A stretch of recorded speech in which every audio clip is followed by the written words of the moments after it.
Hello, creators! Save the date for our 2024 Creator Circle Retreat happening September 23rd through 26th in Vancouver, Washington, United States. Registration is open, and the early bird deadline is March 15th. The 2024 Creator Circle Retreat will be 4 days of restoration and rejuvenation for yourself and your business, and you can find all of the details at wellnesscentercreators.com/retreats, where you can also click to apply. As always, feel free to email with questions anytime at kendall@wellnesscentercreators.com. And lastly, it's important to note that the retreat is limited to 20 people, and everyone from last year is getting ready to register again, so jump on it.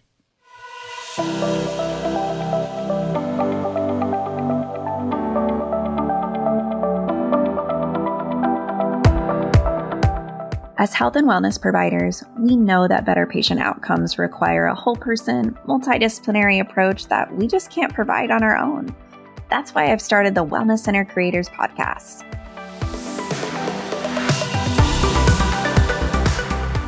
I'll be bringing you interviews with experts, tips, tricks, secrets, resources, systems, and solutions so that you don't have to reinvent the wheel.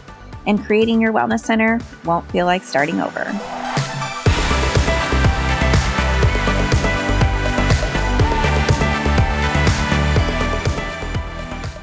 Before we jump into today's episode, let's give a shout out to our sponsor, Jane, a clinic management software and EMR. Whether you're just starting to do your research or you've been contemplating switching your software for a while now, the Jane team understands that the process can feel intimidating. That's why their goal is to provide you with all the onboarding resources you need to make the switch as smooth as possible. Jane offers a personalized call to set up your account, a free date import, and a variety of online resources to get you up and running quickly. And if you need a helping hand along the way, you'll have access to unlimited phone, email, and chat support included in your Jane subscription. If you're interested in learning more, book a one-on-one demo at jane.app/switch. And if you decide to make the switch, don't forget to use the code WELLNESS1MO at sign-up to receive a 1-month grace period on your new Jane account.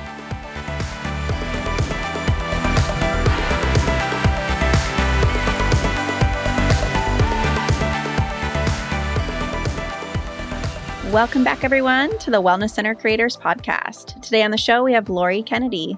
Lori, welcome to the show. Thank you so much for having me.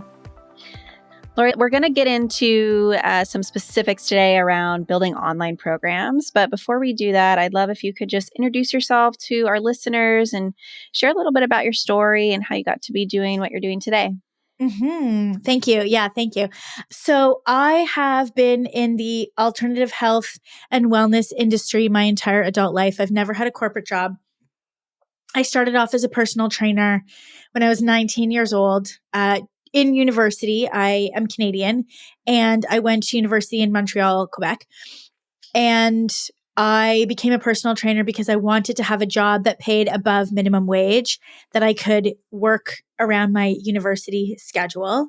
I'd always been in movement. I was a competitive dancer. I was a competitive gymnast growing up. I was a gymnastics coach. So that world of sort of movement was very comfortable for me. And I did that for many years. I was a trainer for many years after university.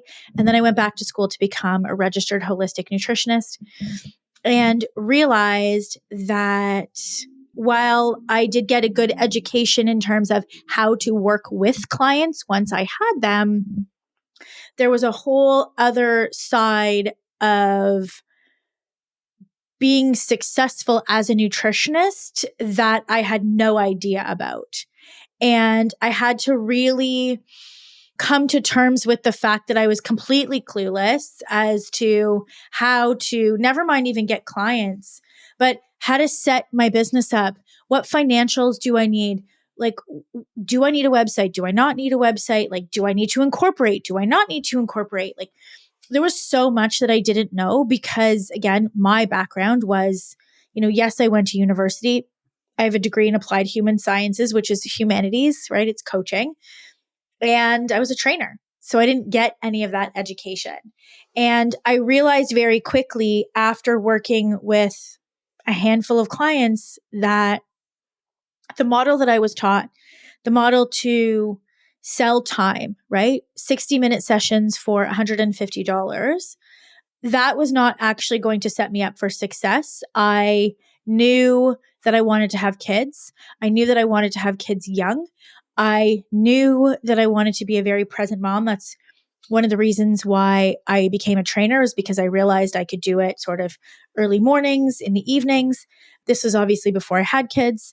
And when I had my daughter, I was 27 and everything changed. And I was like, oh, I can't work every night now. Oh no, like what am I supposed to do here? I can't work from 4 to 9 p.m. every night seeing clients. Like I need to be at home. I want to be at home. So I realized very quickly that that model wasn't going to work for me. I realized that in order for me to be successful, I would quite literally have to sacrifice my family. And I wasn't willing to do that. So I wanted to find a way to be able to have it all. I wanted to find a way to be able to do what I wanted to do, to work with people, to support them, because my life was transformed by a naturopath. I wanted to be successful, and I also really wanted to be present with my kids. That was really important to me. And so luckily, I was working at a gym. I was doing both nutrition and personal training. And so my manager at the time was talking to me about group training, because that's how they sell personal training. And she said to me, why can't you sell nutrition the way that we sell PT? And the only answer I could come up with, and I felt dumb saying it, was because that's not how I was taught. Yeah. It's not a good answer. And she said, well, okay, but can you? And I said, I guess so. I just didn't know how to do it. So that's when I really figured out how to take my knowledge and how to take what I was doing with one-to-one clients and really create a program. It was called Wow Weight Loss. And that was really just the start of it. That was 2008. So it's been a minute. It's been a minute since I've been doing this. I took everything online in 2011, and we've just been rocking and rolling with it ever since. Amazing. So what made you switch from, you went obviously from individual to group, but then what was the catalyst to move everything online? I still didn't have the freedom that I wanted. So with the group situation, my clinical office was a 45-minute drive. So I was still I was working with groups, but I was still working with groups where I had to commute, where I had to make sure that I was there at least 20 minutes before the group. I'm not going to walk through the door and walk into the group. So it was still extra time that I wasn't being paid for, right? I'm commuting. I'm not being paid for. I'm having to leave my home. I'm having to find, childcare or whatever. And it was still not scalable because certain rooms only fit certain amount of people. So I didn't want to have to spend the money. Like, I'm not going to rent a room to put 100 people in the room. That's not feasible, right? And then you need like microphones and you need like all of this stuff. And so I wanted to do something where I could quite honestly work from a laptop wherever. I wanted to be able to be at my kids' swim class and be doing work. I wanted to, and I know some people are like, oh, you should be present. I don't need to be present when they're in the pool with, the swim teacher. I don't need that. For me, that's a decision, right? I don't need to for sure. watch every soccer game and whatnot. And so I realized that there was a huge opportunity online. Obviously, it was 2011. So this was before, it became very accessible to be online. And I wanted to be able to grow my business. And I found it very difficult to grow offline because of the geographic area, people driving, because of the size restraints of the rooms that I would need to rent. The AV equipment, I can't hear you in the back. Like, please talk louder, Yeah. And I knew also too that I should help more people. I think that was the biggest thing for me. Was I knew that what I was doing was helping, but it was helping people in the vicinity of the location that I was working out of and not 10 miles beyond it. Mhm. And I wanted to have big impact. I always had known that. I wanted to be able to serve others. And so I was like, let's try this. Let's try this whole digital product at the time. That's what it was, digital product thing. Okay, so, lots of healthcare providers want to create online programs. They want to create, what's often termed a side hustle or passive income, which we all know that nothing is passive. It takes a ton of work, but that you can create programs that bring you revenue on an ongoing basis where you don't have to be there live. So you say there's 4 types of online programs. So tell us about those 4 types and where would someone start? Yeah. So I think it's really important because I speak to a lot of practitioners and coaches, thousands. And one of the things I always ask them is I said, could you explain to me what an online program is? If you could, do you even know what it is? And most of the time they're like, no. So an online program is an offering that is inclusive of certain things, right? So the program itself is comprised of client onboarding. It's comprised of your methodology. It includes some type of coaching or not.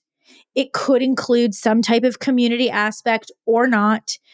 Having an online program really means that you put together an offering that is inclusive of A, B, C, and D.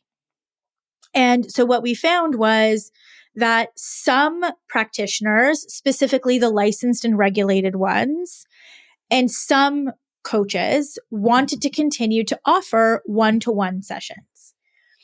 And they couldn't conceptually understand how that would be possible with quote unquote a group program. And so the way that I sort of describe it is your methodology is your methodology, and anyone can start and stop your methodology at any given time. It is not dependent on a start date. It's not dependent on a stop date. Anybody can enroll into your offering at any given time. And they can get started at any given time. Then you get to decide the level of support that you will include in that offering. So you might have a person on an enrollment call who has massive contraindications, who's on medication, who, needs more monitoring, needs more one-on-one, or you might be a licensed or regulated professional where you are legally bound to provide a certain number of one-to-one sessions for that person within your province or in your state, right? The way that we were all taught was that we sell one-on-one sessions and then we are reactive to the client or the patient in the moment. That's not what I'm talking about. What I'm talking about is setting up a protocol, is setting up a methodology that the person, the prospect, is going to enroll into because that offering, that inclusive offering solves their particular problem, right? And so they want to enroll into your offering because they have that problem. And then you get to decide, okay, because you need more monitoring, you're on medication, whatever the case may be, you're going to enroll into my VIP offering, which is inclusive of the onboarding and it is inclusive of the methodology, and you get access to the community, and you're going to work with me personally, and we're going to have 6 one-on-one sessions, right? So that the client patient gets access to the content hub. They start going through your modules, and you do an intake, and then 2 weeks later you start your sessions. But your sessions aren't reactive. Your sessions are coaching. Your sessions are accountability. Hey, how did the first 2 modules go? Right? Did you follow the action steps that I put into those modules? Yes or no? And you are literally coaching them through executing your methodology. Right? So that's option number 1, which is like a high touch one-to-one support. Option number 2 is just group coaching. right? So they're going to enroll into the program and you're going to have, we call it community coaching. You're going to have community coaching every Tuesday at 2 p.m. where anybody who is in the program is going to come and they're going to ask questions regardless of where they are in the program. So you'll have people who have just started, you'll have people who are in the middle, you'll have people who are just ending. And it's amazing because now you are creating an actual community. Right? So that's option number 2, which is community coaching. Then option number 3 is the fusion method, which is where we fuse together one-to-one and community coaching. So this would be for somebody who really wants the like full shebang, the full support, where they're going to get X number of one-to-one calls with you and they will get access to the weekly group coaching. And then the last one is self-guided. So this is specifically for practitioners and coaches who have created the online program, who have the content hub, but are not legally allowed to work with anyone outside of their province or state. But they can sell an educational sort of do-it-yourself program where there's zero support whatsoever. There's no community. There is no interaction with you. You are legally not allowed to work with this person if you were licensed or regulated outside of your state or province. And so this way, it would be no different than you creating a book and selling it, right? They're buying an educational program. There's no prescriptive language at all. This way, you are able to still impact people. And we call that self-guided. So they're basically guiding themselves through your educational program. And those are the 4 types. And so this way, regardless of one-to-one or group or no contact, you have taken your knowledge, you have taken your expertise, you have taken your wisdom and your personal experience, and you have now turned it into a methodology that the person who has that problem can go through and get relief and find the solution on demand, basically. So let's say a listener, they're ready to start their program. They've decided, okay, I want to do the fusion option. In my experience, I think you'd agree, if we're going to roll out anything new, a new offering, new service, we need to be very specific and niche in the topic that we are presenting on or coaching on or teaching on, whatever problem we're solving. So how would you recommend that someone go through that process to choose their topic, right? Because as healthcare providers, we have lots that we could teach and coach on. So how do you recommend they start?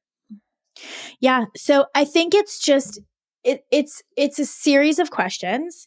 It's thinking about it in terms of an area of specialization. I know niching is really popular, but I think for practitioners and coaches, niching is still too broad almost. So I like to think of it as, what area do you specialize in? I was on a call, one of our coaching calls today, with a naturopath, and she had just started working with us. And we were chatting about it. And I said to her, what lights you up? Like, what jazzes you up? And she's like, I can talk about anything. And I was like, okay, think about the last 3 or 4 clients that you loved working with. What did you help them achieve? And so that's a really good way to think about it. If you could work with any type of client, what is the client's personality and what is the complaint that you want to help get rid of?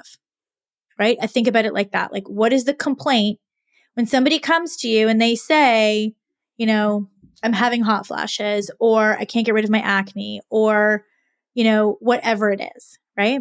And you're like, I am determined to help you, right? We all, even if we've been doing this for 20 years, I still have a fire in my stomach. When I hear a naturopath or a health coach or a life coach or a speech therapist or a massage therapist comes to me and they're like, they have this idea, I get excited because I know the possibility. I've been doing this since 2011, right? A long time. This is all I talk about. I don't do anything else.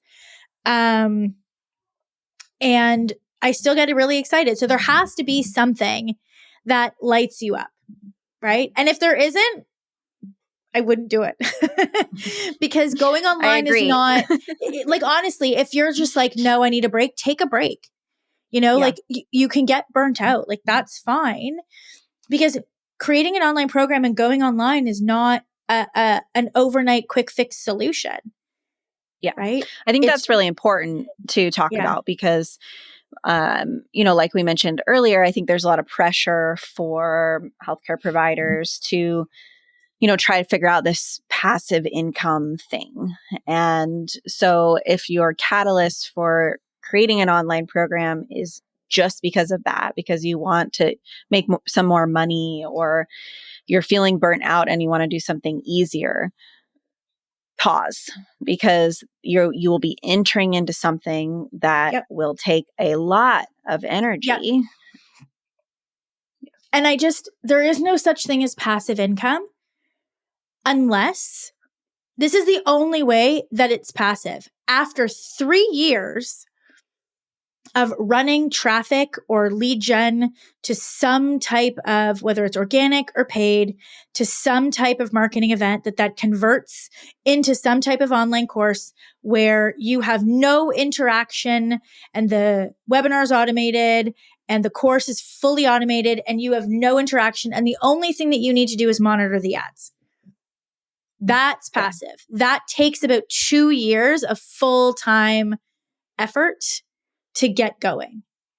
That's the only way that it's passive. So I get my back up when people are like passive income. I'm like, it's a myth. There's no such thing. I hate that term. I Yeah. can't Like I stand get it. so upset because it's just such a lie and it's so untrue. Because even if it's organic, you're still having to create content every day.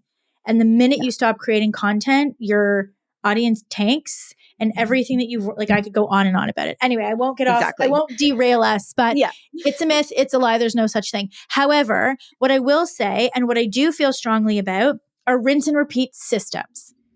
This is what I teach. This is how I've built my business as a single mom. I've been a single mom since I literally started. My kids are 15 and 12. My son was born when I started this. So I have built what I have built while being a single mom. And the way that I've built it is not through passive income because that doesn't exist. It's through rinse and repeat systems and having an online program. And that is what I will say is rinse and repeat systems in the sense of marketing, right? Not having to come up with new social media content all the time, knowing what works, right? Pushing people to certain marketing strategies and marketing systems that I literally run on repeat. I rinse and repeat the same emails. I rinse and repeat the same social. Like I do it over and over again. And that is what gives me time freedom. That is what allows me to, go be present, have a 4-day work week, which we have. The rinse and repeat systems and the operational efficiency that we can execute because we keep it very simple and we just keep pushing everybody into one offer. Exactly. So let's talk about the business side of it. If someone, they've got their content, they've got their expertise, they're ready to coach on it. How do they design their ideal online business? What are those key points? So that's a really big question. That's like a huge, huge question. Your ideal business should be designed based around your ideal life. I think so many people design the business and then get stuck in having to run the kind of business that they never really wanted. So I would think about, there's this saying, dress for the job that you want, not the job that you have, right? Build the business for the way that you want it to be, not the way that it is. Nobody told me that. I would have done things very differently from the start. So, what time do you want to start work? What time do you want to end work? Right? Do you want to work on weekends? Do you not want to work on weekends? Do you not want to have coaching calls at night? Don't have coaching calls at night, right? People will adapt. 100% they will. There's enough evidence from those of us who don't do any coaching calls at night that people will adapt, right? Yep. Do you want to do a podcast? What do you like to do?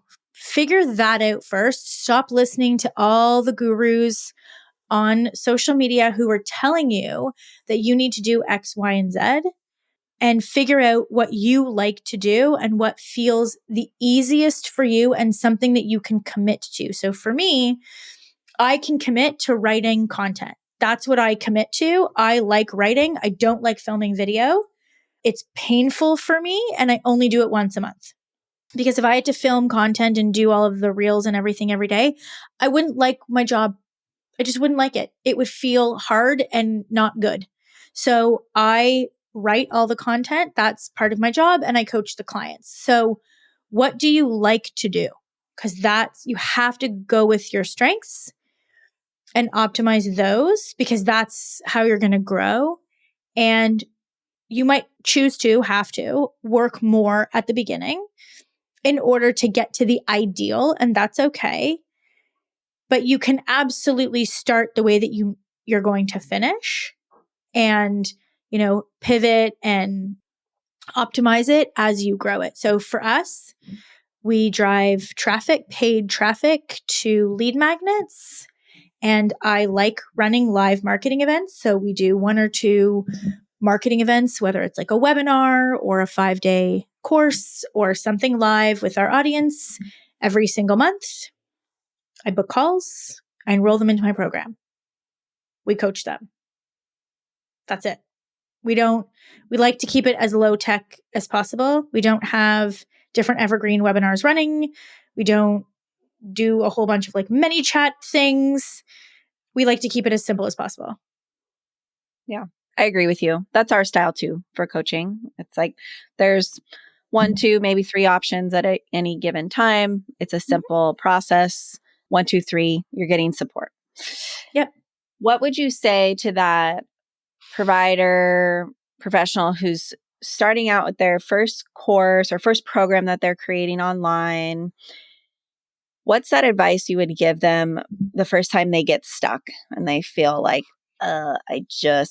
is this too hard? I don't know what to do next. It's going to flop. What's that piece of advice? Yeah.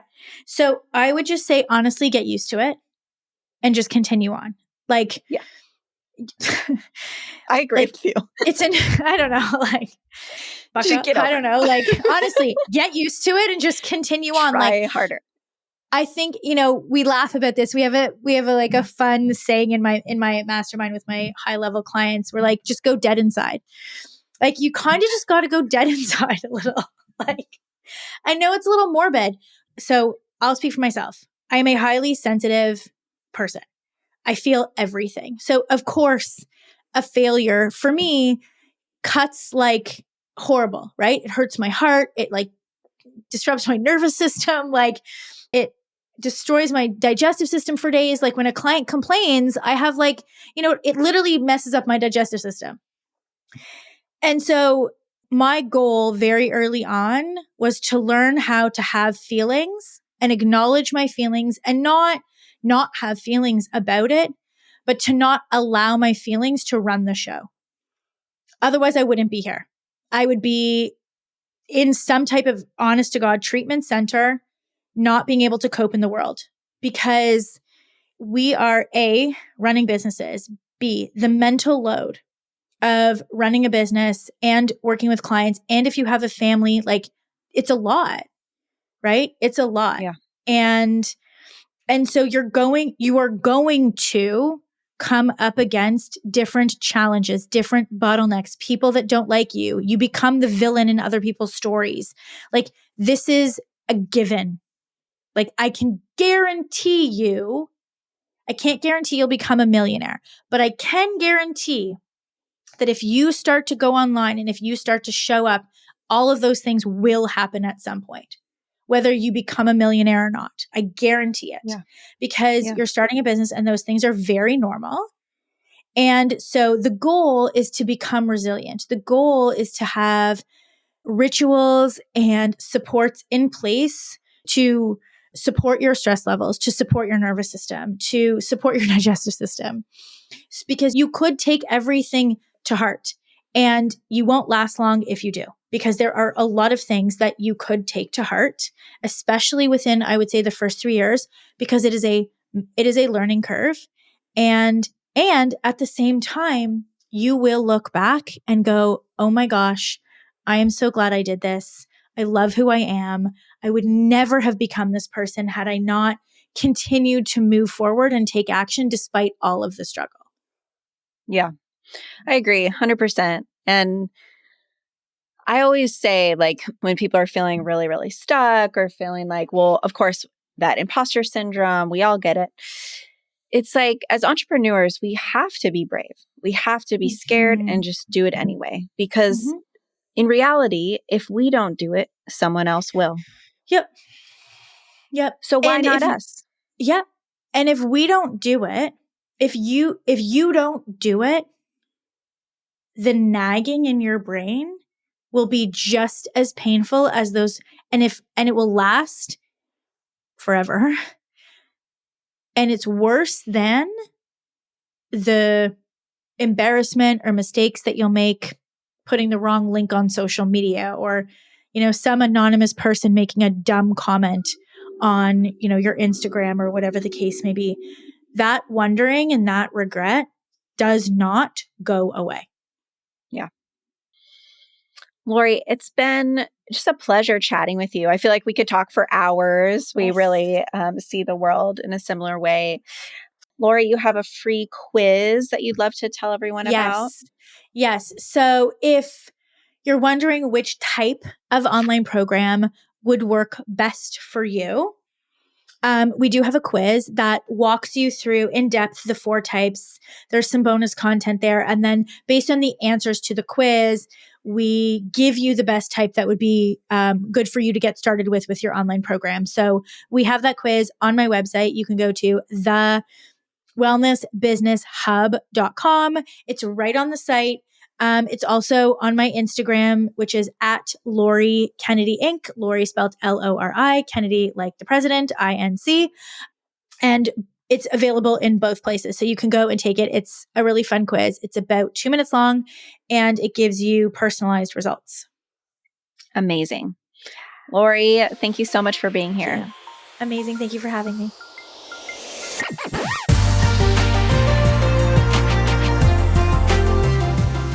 Thanks so much for listening to the Wellness Center Creators Podcast. I hope you enjoyed the episode. Please visit our website at wellnesscentercreators.com for more show notes and additional episodes. By the way, I love hearing from listeners. Please send me an email at Kendall, KENDALL, at wellnesscentercreators.com with your feedback. And if you send me a question, maybe I'll read it on the show, anonymously, of course. Thanks so much again for listening, and we'll catch you next time on the Wellness Center Creators Podcast.